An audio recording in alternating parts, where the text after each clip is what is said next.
नमस्कार, आप देख रहे हैं प्राइम न्यूज। आपके साथ मैं हूं काजोल नारायण।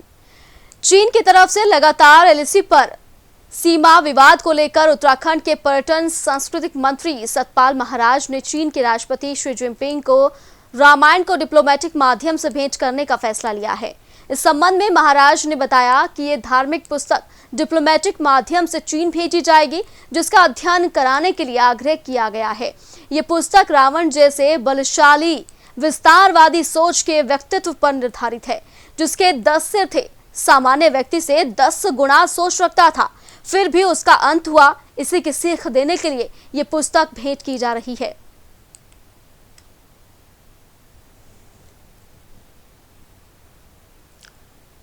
तो कैबिनेट मंत्री सतपाल महाराज ने बड़ी बातें कही हैं, जहां उन्होंने कहा कि रामायण अध्ययन की जाएगी और चीन ये रामायण जो है वो भेजी जाएगी। चीन के राष्ट्रपति को रामायण भेंट की जाएगी ताकि इससे ये पता चल सके कि रावण जैसे 10 सिर वाले व्यक्तित्व का भी नाश हुआ था, इसीलिए अहंकार खराब है। और इस तरह की पुस्तक देकर वो सीधे सीधे चीन के राष्ट्रपति को ये कहना चाहते हैं कि जरूरत से ज्यादा घमंड और अभिमान खराब है, इससे व्यक्तित्व का नाश होता है।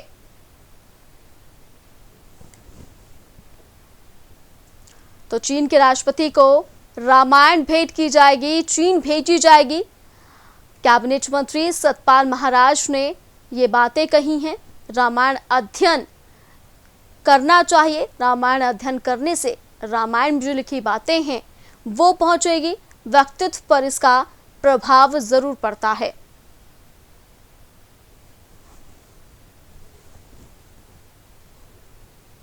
आपको बता दें कि चीन द्वारा लगातार एलएसी पर सीमा विवाद को लेकर काफी ज्यादा तनाव देखने के लिए मिल रहा है और वो तनाव भारत में भी देखने के लिए मिल रहा है। भारत में चीन के खिलाफ लगातार नारेबाजी की जा रही है, बहिष्कार किया जा रहा है। ज्यादा अपडेट के साथ मेरे सहयोगी पवन दीक्षित मेरे साथ फोन लाइन पर जुड़ गए हैं। पवन, कैबिनेट मंत्री सतपाल महाराज एक रामायण भेजेंगे चीन, क्या कुछ जानकारी? बिल्कुल काजोल, जिस तरीके से चाइना के द्वारा लगातार एलएसी पर जो विवाद उत्पन्न किया गया, उसको देखते हुए चाहे वो प्रधानमंत्री हो या फिर पक्ष के लोग हों या विपक्ष के लोग हैं, लगातार चाइना पर हमला कर रहे हैं। और चाहे वो ऐप के माध्यम से ऐप जो 59 लगभग जो मोबाइल ऐप थे उनको बंद करके एक संदेश देने की कोशिश की गई। तो वहीं उत्तराखंड के पर्यटन एवं सांस्कृतिक मंत्री सतपाल महाराज ने आज अंग्रेजी में उसका अनुवाद करके रामायण का, जो कि वहाँ पे चाइना के राष्ट्रपति को भेंट करने के लिए आज यहाँ पे प्रेस कॉन्फ्रेंस की और इसमें उन्होंने बताया। बिल्कुल पवन, लेकिन चीन के राष्ट्रपति को रामायण भेजने के पीछे कैबिनेट मंत्री सतपाल महाराज की मंशा क्या है, क्या चाहते हैं वो? बिल्कुल, जिस रामायण में जिस तरीके से सतपाल महाराज ने बताया कि रामायण में दशानन जिसके 10 सिर थे वो 10 लोगों के बराबर सोचने की शक्ति रखता था और वो भी विस्तारवादी नीति को अपना रहा था। इस कारण उसका अंत कैसे हुआ, इन परिस्थितियों में उसका अंत हुआ। ऐसे ही चाइना को सबक देने के लिए रामायण भेंट की जा रही कि चाइना इससे सबक ले, रामायण से सीख ले और इस कोरोना जैसे महाकाल में, महामारी के जो दौर में लोगों की मदद करनी चाहिए, ना कि किसी को परेशान करना चाहिए। चाइना इस समय जो विस्तारवादी नीति अपना रहा है, अपने तमाम पड़ोसी देशों के साथ सीमा विवाद उत्पन्न कर रहा है, उससे सीख ले और इस समय कोरोना जैसी महामारी से लड़ने के लिए लोगों की मदद करे, ना कि लोगों को परेशान करे। बिल्कुल पवन, शुक्र। आप बने रहिए मेरे साथ, जल्द आपका रुख करेंगे। तो देहरादून में रामायण से जिनपिंग को समझाने की कोशिश की जाएगी, चीन के राष्ट्रपति को रामायण भेंट की जाएगी इंग्लिश में ट्रांसलेट करके।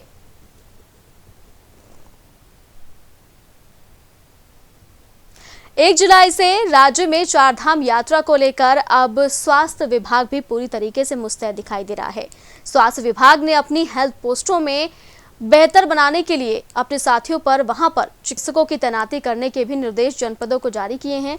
इसके साथ ही श्रद्धालुओं की संख्या को देखते हुए उत्तराखंड के अन्य जनपदों से भी चिकित्सकों और अन्य स्टाफ को यात्रा मार्ग पर तैनात किया जाएगा। स्वास्थ्य महानिदेशक ने बताया है कि चारधाम यात्रा में आने वाले लोगों को पहले पड़ाव में ही हेल्थ चेकअप किया जा रहा है, जिससे उन्हें यात्रा में किसी भी प्रकार की समस्या का सामना न करना पड़े।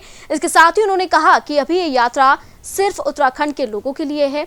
भविष्य में जब अन्य श्रद्धालुओं के लिए यात्रा शुरू होगी तब और भी ज्यादा स्टाफ को यात्रा मार्ग पर तैनात कर दिया जाएगा। आप बता दें कि चारधाम यात्रा उत्तराखंड वासियों के लिए शुरू हो गई है। ऐसे में मेडिकल स्टाफ की तैयारी भी अब देखने के लिए मिल रही है। यात्रा में अभी उत्तराखंड के लोगों को अनुमति है। पहले पड़ाव पर मेडिकल चेकअप लोगों का किया जा रहा है ताकि यात्रा में किसी को कोई परेशानी का सामना न करना पड़े। चारधाम यात्रा की तैयारियां बहुत ज्यादा तेज दिखाई दे रही हैं। फिलहाल अभी दूसरे श्रद्धालुओं के लिए यात्रा शुरू नहीं हुई है। स्वास्थ्य विभाग की तरफ से कहा जा रहा है कि अगर दूसरे श्रद्धालुओं के लिए, मतलब उत्तराखंड से जो अलग राज्य के रहने वाले लोग हैं, उनके लिए अगर ये यात्रा शुरू होती है तो ऐसे में हम और ज्यादा तैनाती बढ़ा देंगे।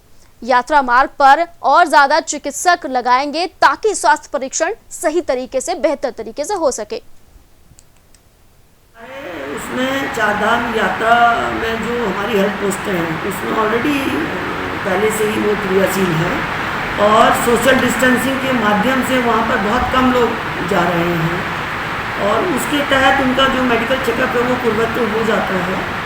और मुझे लगता है कि चारधाम यात्रा में भी जैसा मैं देखती हूँ कि उसमें भी सोशल डिस्टेंसिंग से बहुत कम लोग धीरे धीरे मास्क लगा के और सोशल डिस्टेंसिंग के माध्यम से पूरा जो प्रिकॉशंस कोविड-19 का है उसको ध्यान रखते हुए ही चारधाम यात्रा कर रहे हैं। और ये चारधाम यात्रा हमारी इंटर स्टेट नहीं है, इंटर डिस्ट्रिक्ट है अभी फिलहाल। और ज्यादा अपडेट के साथ मेरे सहयोगी पवन लगातार मेरे साथ फोन लाइन पर बने हुए हैं। पवन, चारधाम यात्रा की तैयारियां और ज्यादा तेज दिखाई दे रही हैं। हालांकि चारधाम यात्रा शुरू हो गई है लेकिन उत्तराखंड वासियों के लिए है।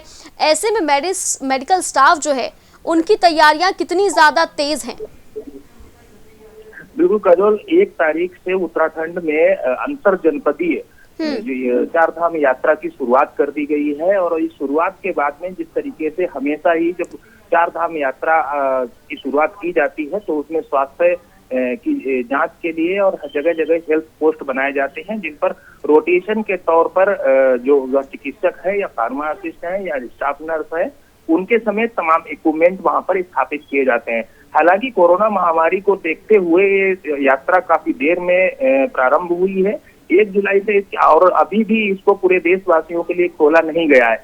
इसलिए अभी ज्यादा आवश्यकता नहीं है, क्योंकि जो भी लोग वहां पर अभी अंतर जनपदीय जो यात्रा कर रहे हैं वो अपना हेल्थ चेकअप करा करके ही जा रहे हैं। लेकिन फिर भी एहतियात के तौर पर स्वास्थ्य विभाग की जो भी हेल्थ पोस्ट पहले से बने हुए हैं उन सभी पर स्टाफ की तैनाती है। और वहां पर मास्क लगाना और सैनिटाइज करना, रोटेशन में चेकअप करना, ये तमाम तरह की जो किसी को भी कोई दिक्कत ना हो इसके लिए जो जरूरत की चीजें हैं, इक्विपमेंट हैं, वो सब वहां पर स्थापित किए गए हैं। वहीं साथ ही साथ जो हेल्थ पोस्ट हैं उन पे जो स्वास्थ्य विभाग की जो टीम है वो भी अभी वहां पर स्थापित किए, वो वहां पर उनकी ड्यूटी लगाई गई है ताकि लोगों को दिक्कत ना हो।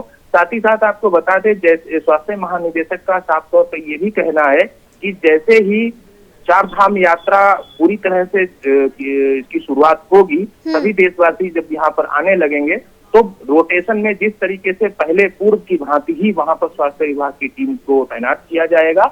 और जिस तरीके से पहले वहां पर हेल्थ चेकअप होता था, हेल्थ पोस्ट पर जो भी सुविधाएं दी जाती थी यात्रियों को, किसी भी प्रकार की किसी भी यात्री को दिक्कत ना हो, परेशानी ना हो, हार्ट पेशेंट है या फिर बीपी शुगर का जो पेशेंट है, इन सब के लिए वहां पर जो व्यवस्थाएं की गई उन सबको भी बेहतर किया जाए। बिल्कुल पवन, अगर यात्रा की भी बात की जाए, चारधाम यात्रा की, तो किस तरह की तैयारियां देखने के लिए मिलती हैं?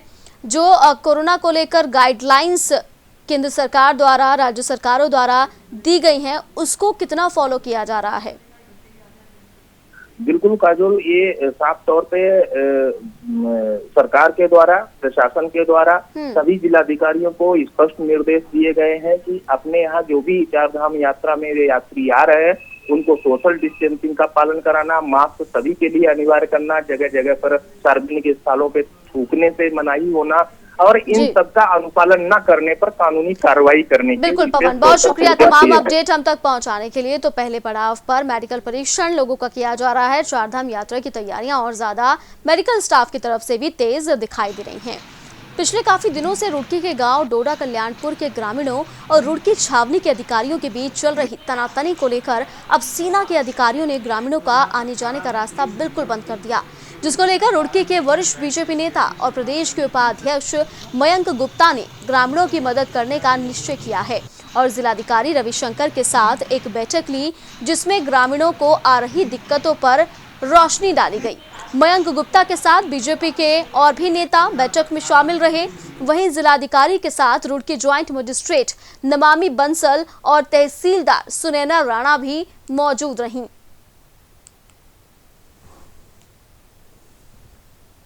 जो प्रॉब्लम जो बताया जा रहा है वो कई वर्षों से इस प्रकार का चल रहा है, तो इसका मेन और परमानेंट सॉल्यूशन जो है तब संभव हो पाएगा जब हम लोग जो भूमि को लेकर के 100% स्पष्ट होंगे। तो इसके लिए जो है सीमांकन का प्रक्रिया चल रही है। इसमें पैमाइश करने के लिए मीरठ से जो है डीओ ऑफिस से आए हैं करके मुझे बताया गया है। तो जब इसका संयुक्त निरीक्षण होगा और पैमाइश होगा, उसमें स्पष्ट हो जाएगा कि भूमि जो है किसके कब्जे में किस प्रकार का है। तो इसके बाद परमानेंट सॉल्यूशन आएगा।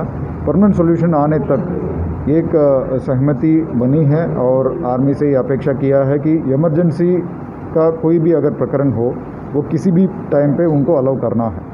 वो इसमें जो कोई भी कॉम्प्लेसेंसी या कोई भी जो है लेट डिले होना नहीं चाहिए।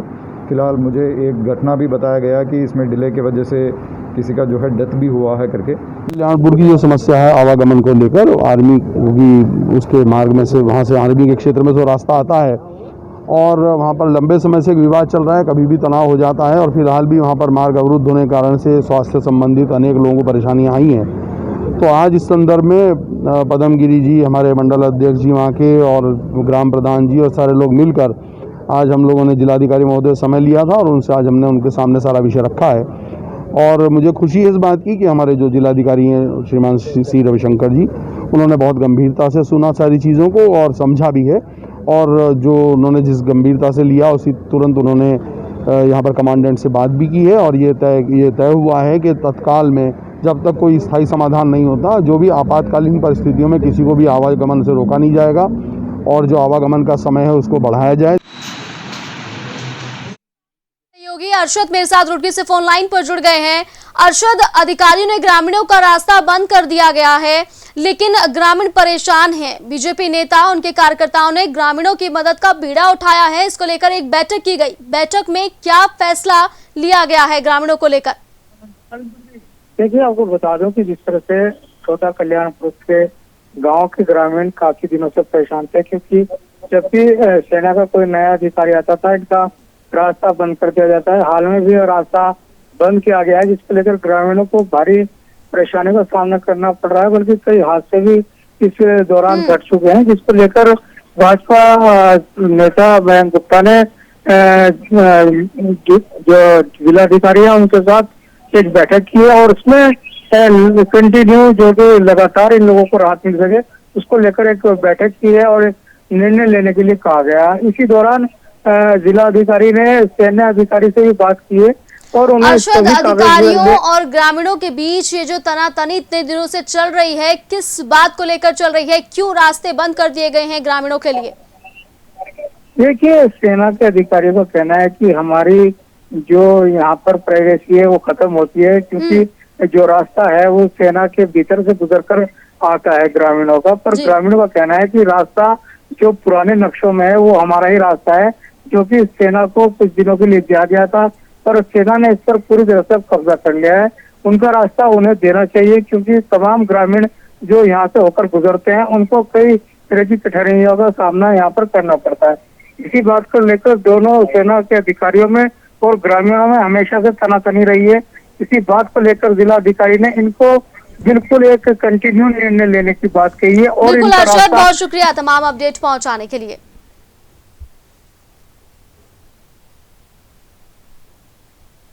रुड़की के पीरपुरा गांव के ग्रामीण गांव में सड़कें न होने से काफी परेशान लोग नजर आते हैं, जिन्हें बरसात के मौसम में रास्ते में कीचड़ से गुजरना पड़ता था।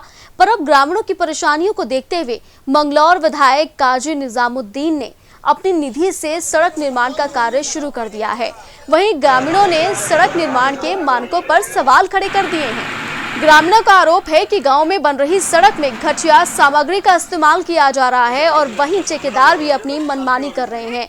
सड़क और नाली ढलान निकासी की ओर की बजाय सिंचाई विभाग की भूमि की ओर कर रही है, जिससे सिंचाई विभाग अपनी भूमि पर दीवार बनाकर कभी भी रास्ता बंद कर सकते हैं। वहीं मौके पर पहुंचे एसडीएम गोपाल सिंह चौहान ने बताया है कि ठेकेदार से बात की गई है और ग्रामीणों से समझौता भी हो गया है। ग्रामीणों के मुताबिक ही सड़क किनारे नालियों का ढलान भी निकासी की ओर कराया जा रहा है, जिससे ग्रामीणों को किसी तरह की कोई दिक्कतें ना हो। पूरा गांव है और 3-4 दिन से यहाँ पे विवाद चल रहा था रोड को लेके। एक विधायक निधि से यहाँ पे एक रोड कहें चाहे सीसी मार्ग कहें तो सैंक्शन हुआ था।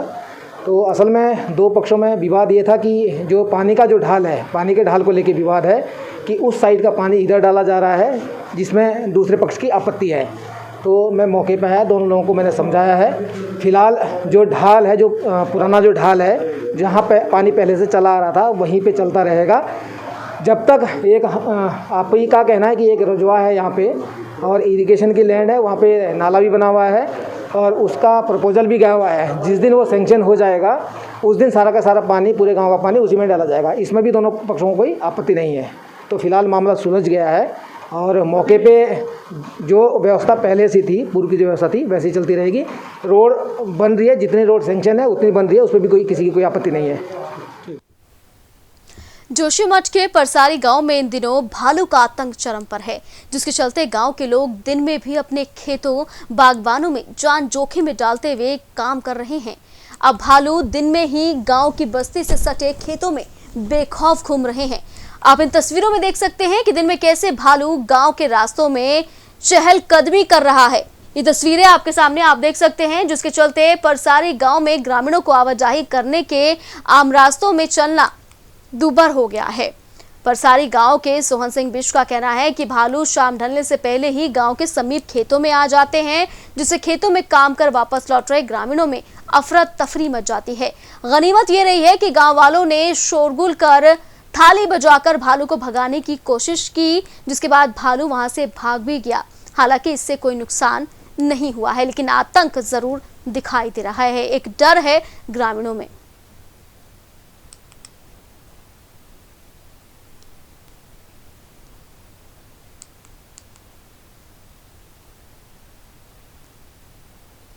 श्रीनगर गढ़वाल में स्कूल की फीस माफी को लेकर छोटे छोटे बच्चों ने सर पर काली पट्टी बांधकर साइकिल से पूरे शहर का चक्कर लगाया और उप जिलाधिकारी को मुख्यमंत्री के नाम ज्ञापन सौंपा।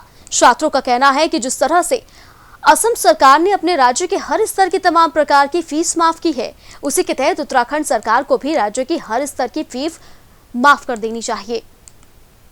तो पौड़ी की तस्वीरें आप देख रहे हैं, जहां पर छोटे छोटे बच्चों ने काली पट्टी बांधकर साइकिल पर सवार होकर पूरे इलाके का चक्कर लगाया और फीस माफी की बात कही है। तो छोटे छोटे बच्चों का प्रदर्शन आप देख सकते हैं और यहाँ आप देख सकते हैं कि मास्क बच्चों ने लगाए हुए हैं, साइकिल पर बच्चे बैठे हुए हैं, हाथों में होर्डिंग्स हैं, कुछ पोस्टर्स हैं और उनका ये कहना है कि असम में जिस तरह से फीस माफ की गई है, ऐसे ही उत्तराखंड में भी फीस माफी होनी चाहिए।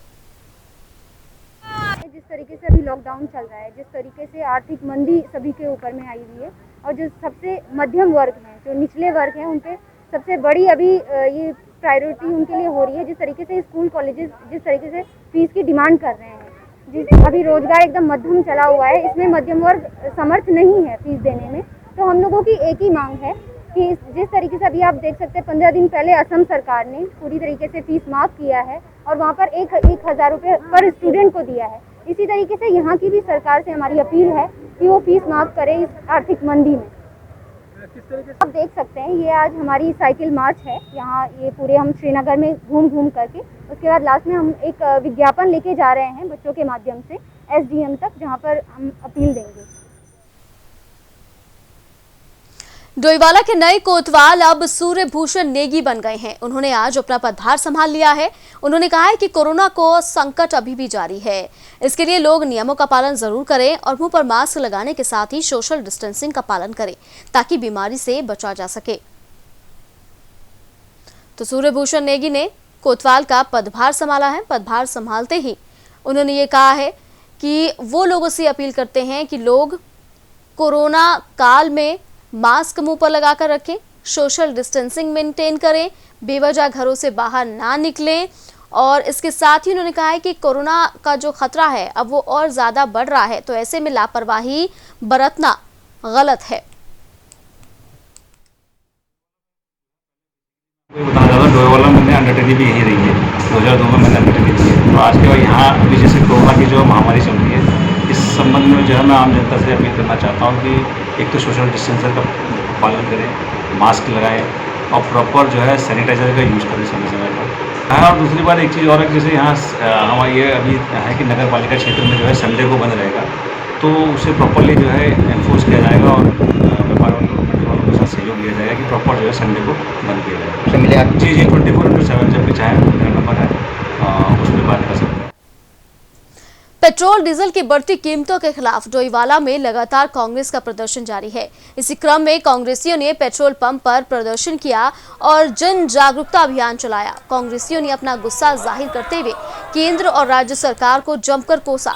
उधर सीएम मुख्यमंत्री त्रिवेंद्र सिंह रावत ने कांग्रेस की महंगाई के खिलाफ किए जा रहे प्रदर्शन पर चुटकी लेते हुए कहा है कि कांग्रेस को कुछ न कुछ तो करना ही है, इसके लिए इसी प्रकार धरना प्रदर्शन कर रही है।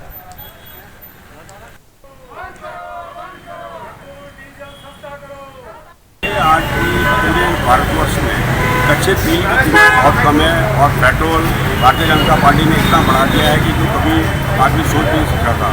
आज डीजल महंगा हो गया है, पेट्रोल सस्ता हो गया है। ये क्या गवर्नमेंट है, क्या है नहीं ये।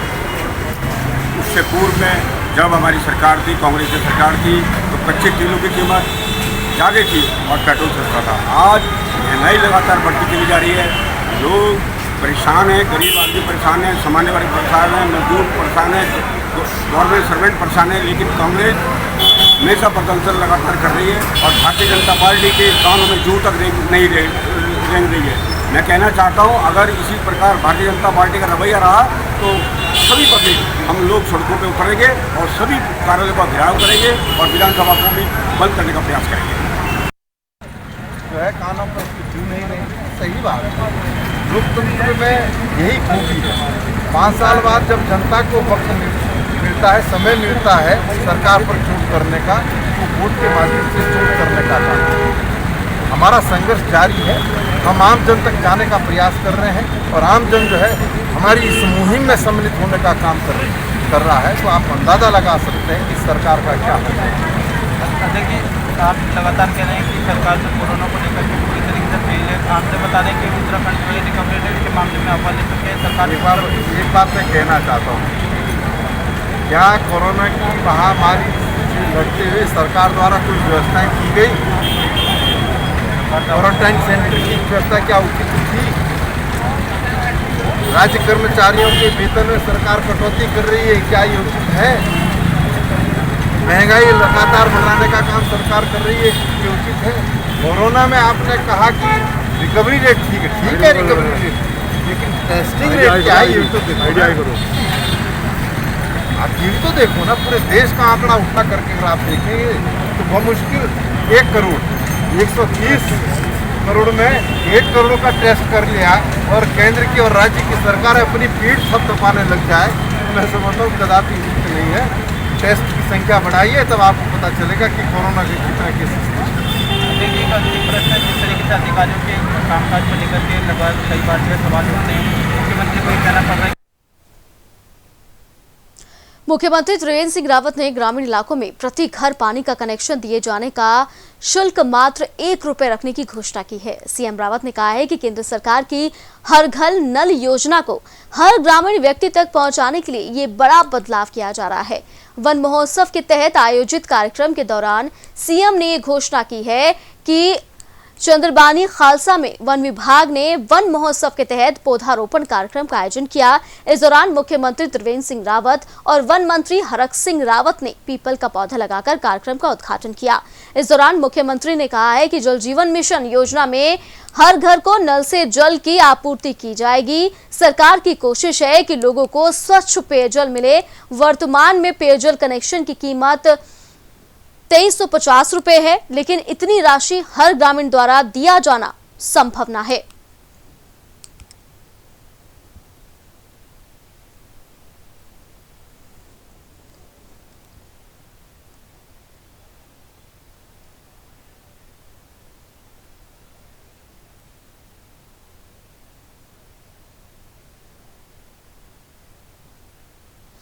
हरेला पर्व पर उत्तराखंड के शिक्षा मंत्री अरविंद पांडे सितारगंज बालिका इंटर कॉलेज पहुंचे, जहां पर क्षेत्रीय विधायक सौरभ बहुगुणा, नगर पालिका चेयरमैन हरीश दुबे, ब्लॉक प्रमुख कमलजीत कौर ने मिलकर कॉलेज में वृक्षारोपण किया।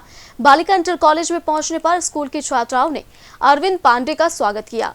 शिक्षा मंत्री अरविंद पांडे ने मीडिया से बात करते हुए कहा है कि हरेला के पावन पर्व पर 10 दिन के भ्रमण पर निकले हैं और बच्चों के साथ मिलकर वृक्षारोपण का कार्यक्रम कर रहे हैं, जिससे हमारी प्रकृति साफ रह सके और हवाएं साफ रहें, शुद्ध रहें। साथ ही बच्चों से अपील की, अगर घर में कोई मांगलिक कार्य हो तो वृक्षारोपण जरूर करें।